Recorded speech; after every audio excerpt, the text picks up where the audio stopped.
públicos na gestão ambiental, desafios no cenário brasileiro. Olá, me chamo Laís Yara Gaspar e sou aluna da Universidade Federal de Santa Catarina e bolsista do Programa Institucional de Bolsa de Iniciação Científica, o PIBIC. Este projeto teve como orientação a professora Denise Demarche Minati Ferreira.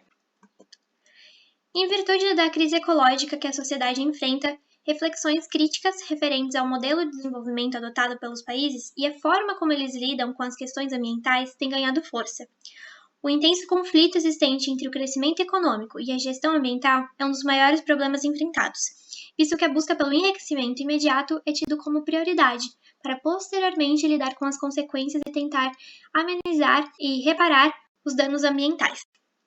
Apesar de ter ciência da importância dos recursos naturais, gestores encontram dificuldades na forma de gerenciá-los.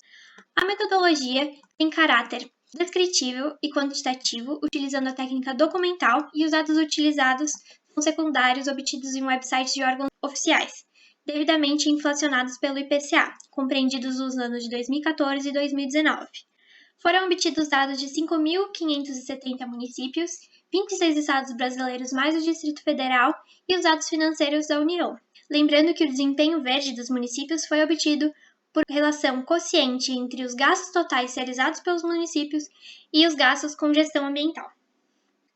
Na análise da evolução dos gastos com gestão ambiental, a tabela apresenta a evolução dos gastos efetuados pelos entes federativos e sua evolução durante os anos como forma de manifestar a mensuração e a atenção dada pelos entes à questão ambiental. Observa-se que há uma indicação clara de descentralização das funções ambientais dos níveis federal e estadual para o municipal. Em 2019, os gastos municipais com a gestão ambiental apresentaram reembolso de 5,2 bilhões, representando aumento de apenas 8,5%. Por outro lado, o Estado apresentou uma redução de 27%, enquanto a União apresentou uma redução ainda maior de 28,3%. Com relação aos gastos com gestão ambiental nos diferentes níveis de governo, os gastos com gestão ambiental assumem valores inferiores a 1% se comparados com as despesas totais pagas.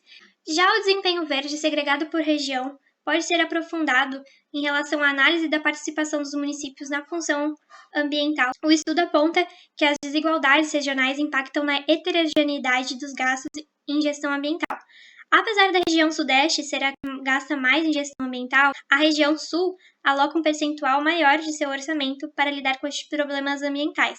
Em relação à subfunção dos gastos com gestão ambiental nos municípios, analisamos a evolução da alocação dos recursos. É fundamental para verificar a forma com que esses gastos são aplicados ao longo do tempo e as prioridades que são dadas pelos municípios na questão ambiental. Os dados nos mostram que a subfunção preservação e conservação ambiental apresentou tendência de queda até 2017 e a partir desse ano começou a apresentar um crescimento gradual. Mas ainda é baixo dispêndio, com recuperação de áreas degradadas, meteorologia, recursos hídricos, que somados representam apenas 13,4% do que é destinado para a área. Essa tabela mostra o ranking dos municípios com maiores gastos em gestão ambiental e verifica-se que das 15 cidades listadas, 10 cidades se localizam geograficamente na região sudeste. Apesar dessas cidades serem responsáveis por grande parcela dos gastos com gestão ambiental, se forem observados os desempenhos verdes, o ranking mudaria drasticamente. A cidade de São Paulo, por exemplo, apesar de liderar o ranking, gasta apenas 0,49% do seu orçamento com gestão ambiental, enquanto cidades como Piracicaba e Cascavel gastam muito mais, proporcionalmente ao orçamento com questões ambientais. E com isso concluímos que é observada uma queda significativa nos dispêndios destinados à gestão ambiental. E apesar da gestão ambiental ser de responsabilidade compartilhada entre os entes governamentais, se constata um processo de priorização dos gastos ambientais para o ente municipal. Apesar do estudo demonstrar concentração dos gastos com gestão ambiental nas capitais e regiões economicamente mais ricas, os municípios como um todo apresentam restrições políticas e econômicas, visto que, proporcionalmente aos gastos totais, o desempenho verde das despesas dos municípios encontra-se insuficiente para a efetivação de políticas ambientais. Outro problema que agrava a implementação de políticas públicas referentes à gestão ambiental é a promoção do desenvolvimento econômico imediato, que renuncia às questões ambientais. Portanto, este trabalho visa a contribuição com o avanço teórico sobre o tema, de modo a ajudar na compreensão do desenvolvimento ambiental, possibilitando a criação de mecanismos de melhoria das ações em prol do meio ambiente. Essas foram as referências utilizadas no trabalho. E é isso. Muito obrigada!